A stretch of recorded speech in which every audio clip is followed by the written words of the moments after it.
All right. So our speaker tonight, we're super excited to have her. I'm going to read uh, an excerpt from her bio because she is so accomplished that if I read the entire thing, I would probably be at least 20 minutes myself at that. So Mrs. Elizabeth Chung is a native of Hong Kong, China, and immigrated to the United States in 1970. Mrs. Chung completed her graduate study in public health from the Pennsylvania State University. She is a founding member of 4 community-based agencies, one of which is Asia Services in Action in Akron, Ohio, and that one became a federal qualified health center in 2016. She's the founder and executive director of the Asian American Center of Frederick. And the AACF mission is to support immigrants with essential skills to be independent and successful contributors to the community. Mrs. Chung's primary focus has been health equity through cultural competency and language access for the limited English proficiency population. She has been the recipient of numerous awards, including many Lifetime Achievement Awards from, again, a whole bunch of different places. In 2020, she was the recipient of the New York Life Foundation Love Takes Action Award.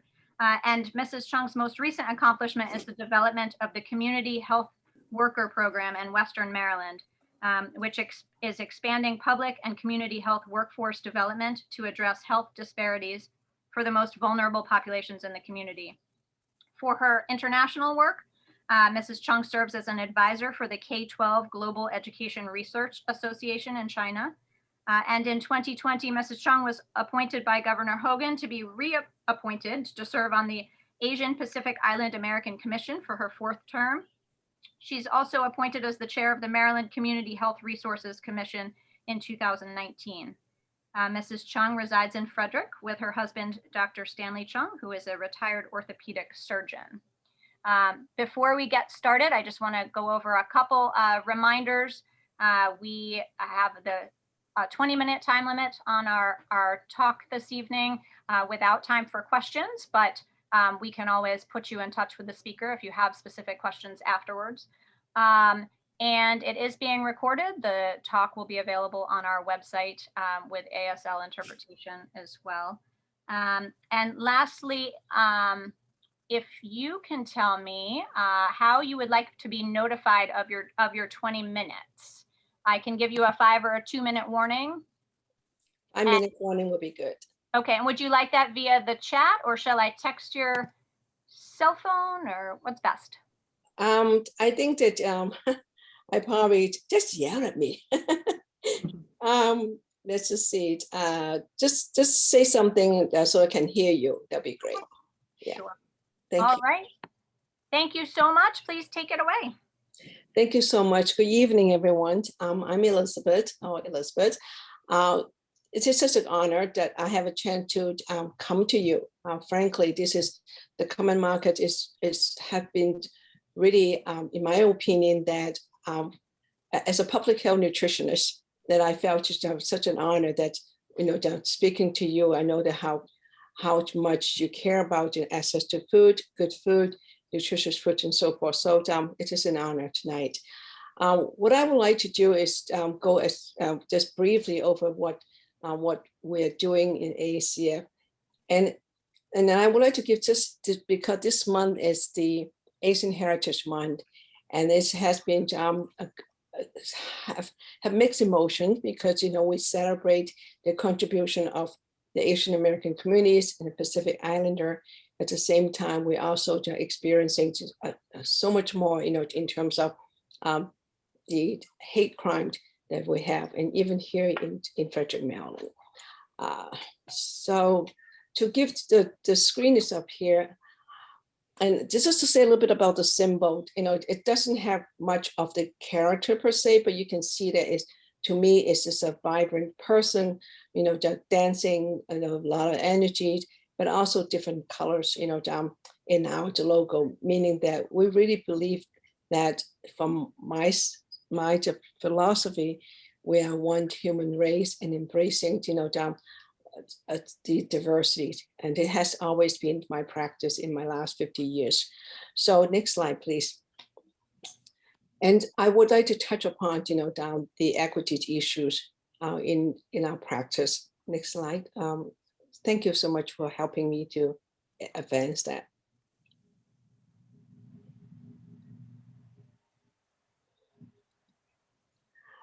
As an immigrant community, as I said, coming here for, this is my 50 years in the United States, but my family is truthfully 1860 something. A grandfather was a flying tiger. So it's because of Chinese Exclusion Act that at that time, the great grandmother was not able to come back to United States. So we were left behind in China, and I was born in Hong Kong. So that's a little bit of history about we have made a great deal of contribution back in the 1800s, finishing the Continental Railroad and growing and developing, helping to contribution to the state. So equity is important, and it takes a long time to learn about the system, to learn about the process. And frankly, my father was an immigrant here legally, yet because of pre-existing condition and lack of health insurance, I had to send him home to die, basically in 1987. So, and besides being a public health trained, understanding disparity and also personal experiences, we have to do something about equities. And equities is different than equalities. Equalities is sameness, equities is fairness.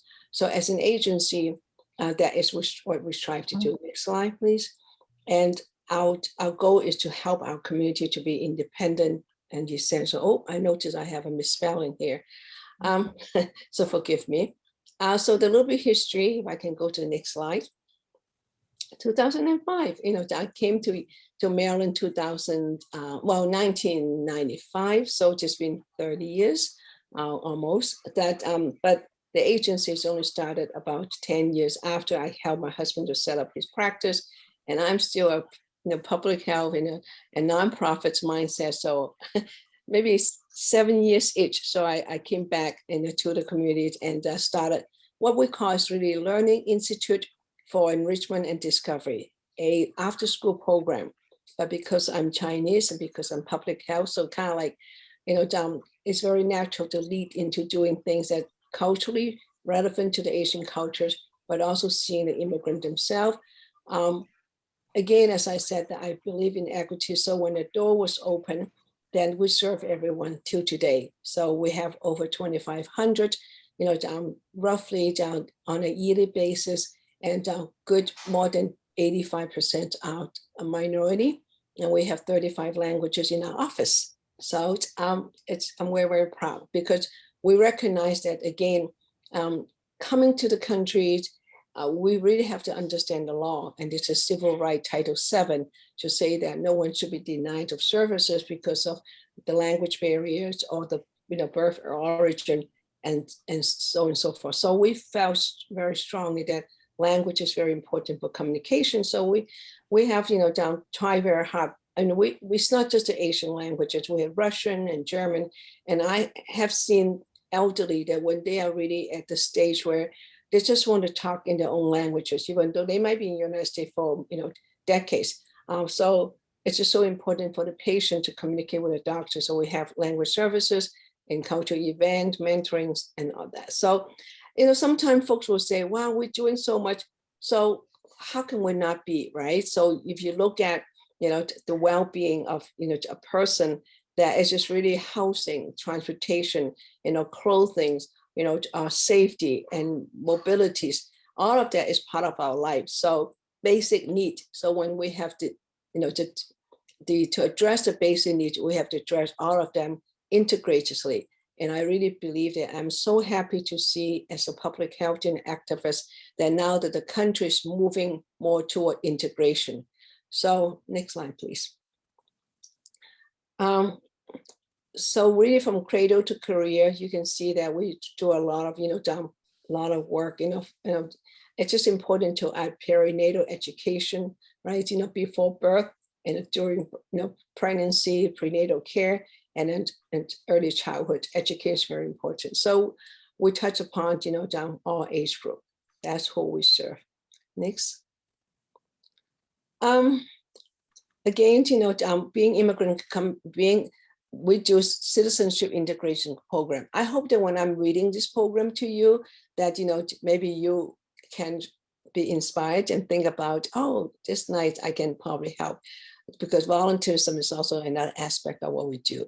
Citizenship, about 100 to 150 people we help, and getting more these days, that to renew the green card and to apply for the citizenship is so important, that we also really educate our community.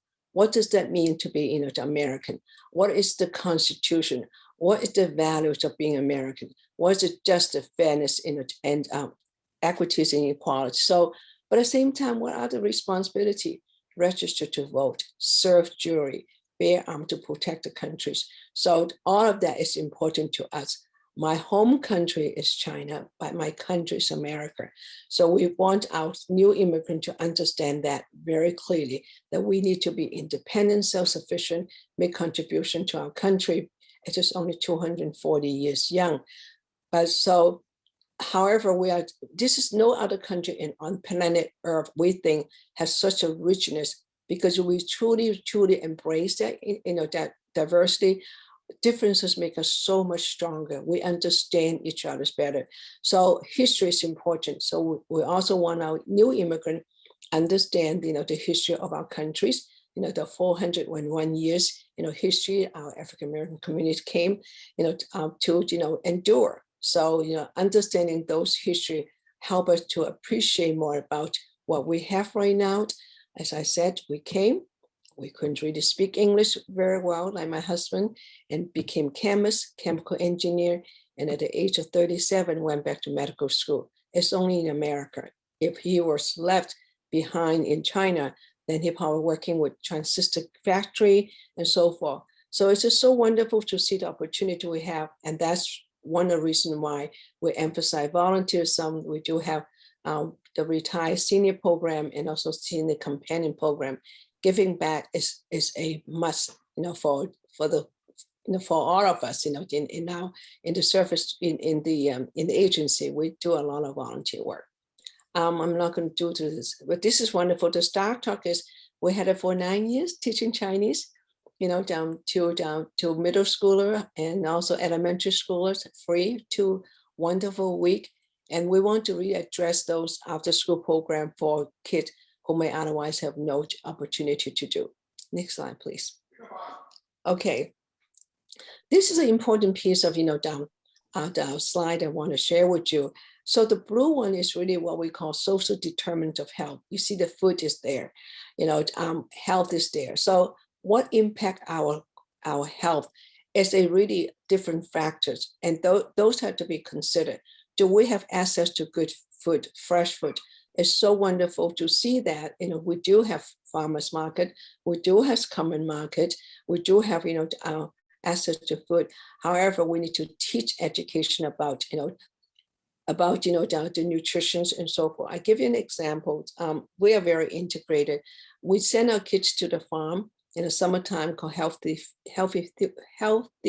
Futures. Teach them about farming, teach them about be responsible, watering and so forth. We have nutrition snack, we have exercise. The one we harvest, I remember one year, we brought it down to a restaurant, which is the Barbara Ritchie restaurant. They let us to cook there, which is spaghetti squash, which I have not seen before. I mean, I know squash, but I don't know how to. So again, this whole, the integration of, cultural differences, learning about each other's, and the parents are so happy to see that, oh, that's how you eat the squash, right? And same thing, we have also farmers who donate pumpkins to us, I know, down in the fall, and we teach our prenatal program, and we went to Goodwill, the places, to get some blender and show them how to use blender, how to use fresh food. Sometimes it might be so kind of, take for granted we have a lot of stuff at home, we can, do this, do that. But for immigrant families, sometimes it is not the case. So they may never have a blender in there, they never have a juicer. So, but again, they also, it's kind of like, they get some new lifestyle, but not always the best lifestyle. Too much, just sugary food, too much waste, too much, garbage bag of a plastic bag we use and so forth. But yes, if you think about that, where we came from, we quite a large population of agriculture. So why not, grow fresh fruit and vegetable? Why not to hang our clothes up on the tree, on a clothesline? Why not, to have more, natural course of, our preparation and all that. So sometimes we forgot about where we came from, but we pick up, habit in the country we're now, but they're not necessarily always that, environmental friendly. So the whole, environmental issue is something that we want to teach. But if we pull these social determinant factors, into the core, which is the middle, social determinant of health, and that's where we plan our program and integrate them. And it's just like we do teach, the ESL, which is English, right? And then we also teach our CHW, which is the community health workers. That is something that it was mentioned. These are community members. They have a lot to give. They have cultural, expertise, they have language expertise, but they don't quite understand, the medical system in the United States. So we really help them and see that there's insurance, there's this, there's that, there are programs as such, there are tobacco education, prevention education, but we need to train them so that they can, at the health fair and help, the communities to get these services. The health fair is once a year for 13 years, and it's head to toe, no billing, no insurance, no, the appointment. Wonderful. Now that it's just really becoming a household, kind of activities for us. Unfortunately, last year we only did 3 smaller ones, and but the important thing is we follow up our clients, our family with the CHW. In the maternal child program. What I'm showing you is that we are very integrated in our work, because we cross over. There's no such thing as just one job description. We're here to serve. So the EITC is an earned income tax credit. We want to teach them, the CHW learn what does that mean to help community to understand saving and understand applying for this, a tax credit, but just not getting the money to spend it, without a plan. We teach them protective factors such as, financial literacy, how do you save money, mortgage, in buying a car. So, I know that I haven't gone that far, but there's something that I kept thinking about. How can I bring the community to, the common market? How can I help them to understand the value of what a wonderful co-op it is? Well, I'm not there yet. So it's an education on our part, and also hopefully maybe making more, the partnership with you. So those are kind of some program I showed you, taking the core of our life, things that are affecting our life, and how do we integrate our program impacting our life, the chronic disease management, the CHW learn, about that, and then be able to give it in their own language, give it at a setting where community, just comfortable. A maternal child care program with your home visiting, sometimes it might not be at a home, maybe because domestic violence issue. We might meet, down in McDonald. So whatever it is, we meet where they are. And now right now that we are also vaccine coordination, kind of like coordinator for the county, because everybody wants to get everybody vaccinated, but there's just, not being coordinated. Where's the clinic, what time and how to, and transportation is still a problem. But when we put our program, wrap around the need, that's what we want to do. A healthy, community looking at prosperity, equity, self-sufficiency, independent justice. And we just don't talk about this. We really different program make an impact on those. Next slide, please.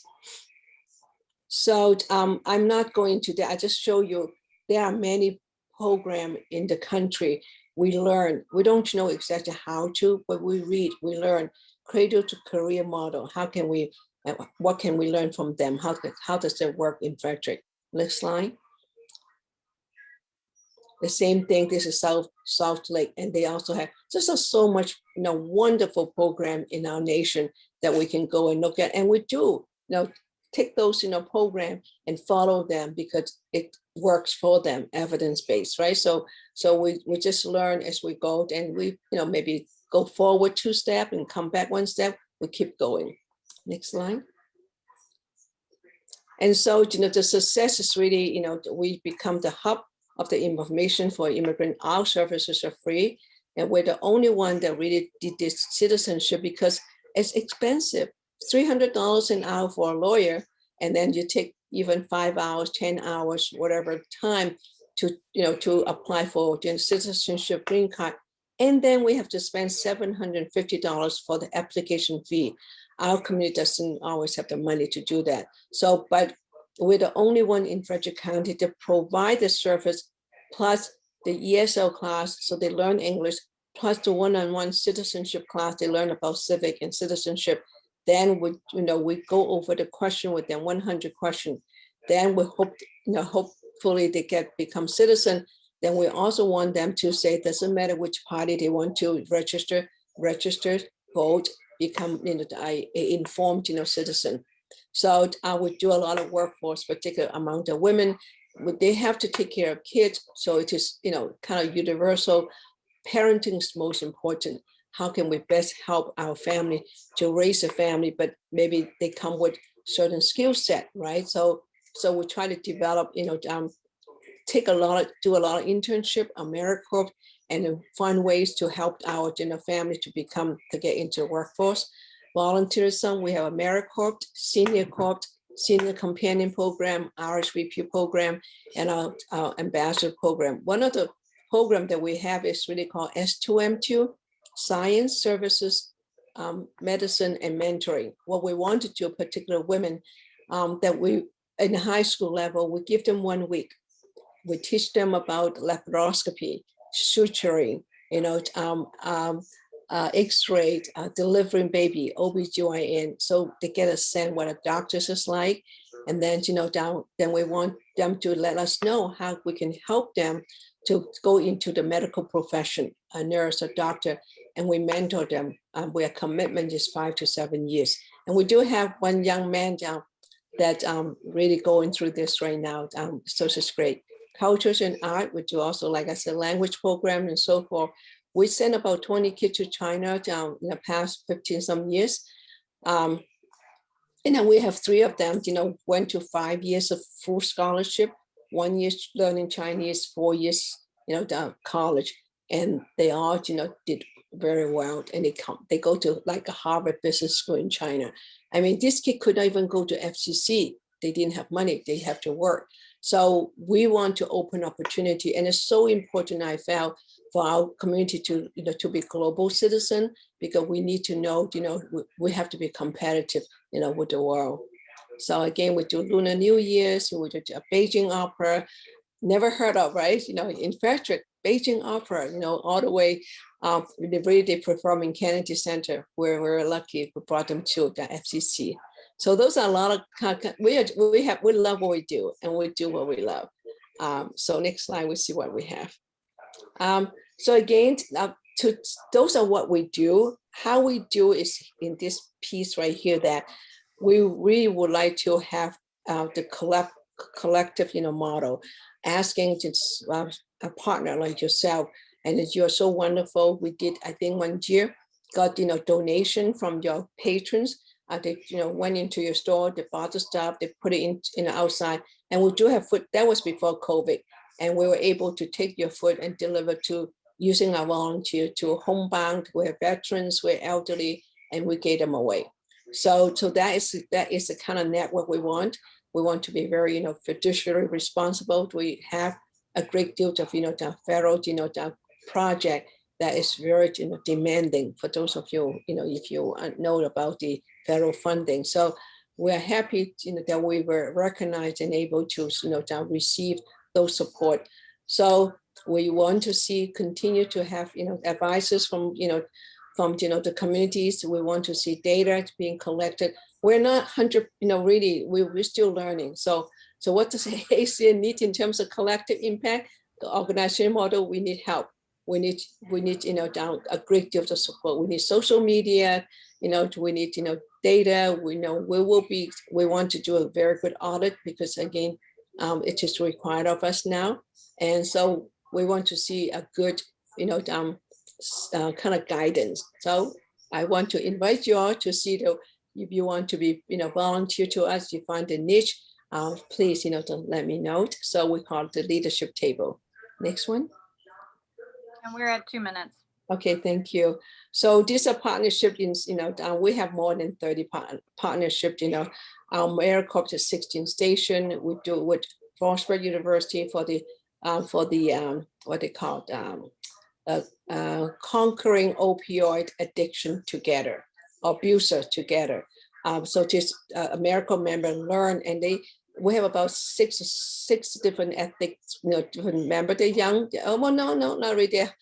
Some of them, yeah, they're still young. Everybody younger than me. I'm in my 70s, so so I mean, they use their language, you know, the ability to really get information out about opioid. So the EITC project published through. So and you know, you're my partner. I consider you are my partner. So I think that is my last slide. So I can certainly, yeah, you can show a couple of pictures after that. The next couple of slides is the pictures. Yeah, the next two slides will be. So I want to thank you for this moment of time. Are you able to see the? Not so sure. Can you move up probably a couple of slides? Yeah, there you go. So you know, this is volunteer. We do, you know, the rescue mission. You know, I mean, just we're grateful. They sometimes they have some, sometimes they don't always have some. You know, we take what they gave us once a month. You know, but we back them, you know, in bags, and we have volunteers. We have 250 families came, and a give and take each month. It's about 3 to 4 people, you know, so it's about 1,000 people that we help out with. So down in Urbana, we did a Lunar New Year's. That's the first, on the bottom is the first cohort of community health workers. And some of them, you know, had they not come to us, they may be still working at Best Western. So we're very proud to see them, you know, growing, develop, have a, you know, meaningful job and good, you know, the wages. I think the last slide is the next one. And this is the more recent, you know, like you see our also the food that given to us by rescue mission, and we bag them when they come in, unload them and so forth. So down citizenship, Dr. Nimson in the middle, the top middle, health fairs towards the left, and then, you know, PPE, you know, and then diaper. I know we do diaper drive, you know, happy baby bottoms up. You know, it's just essential, because if a baby cried and sometimes mom had to figure out buying, should I buy formula or should I buy diaper? So we do collection of diaper donation. We give it out once a month. So with that, I thank all of you. I hope that gives you a breath about what we do and how we do it. But it is really the community come together to make it possible for us. So we're very happy and grateful for all the support. Thank you so much. Thank you very much for all of that. Board members, the presentation is available on Google Drive. Thank you again. We really appreciate it. Thank you. So any question for me? If not, please feel free to email me and through Megan, and how we can also be helpful. I told her I love to do something more with you in your kitchen. You know, we did that one time with HMART. So if I can be helpful, I love to see, you know, down more, you know, maybe ethnic way of teaching health food. I mean, ethnic food about health. So something like that. Great. Thank you so Thank you much. so much. Thank you. Thank you, Elizabeth. Thank you, welcome. Elizabeth. Thank you. Thank See you you. later. Bye-bye. Bye-bye. Bye-bye. Bye. All right, I'm gonna stop my recording.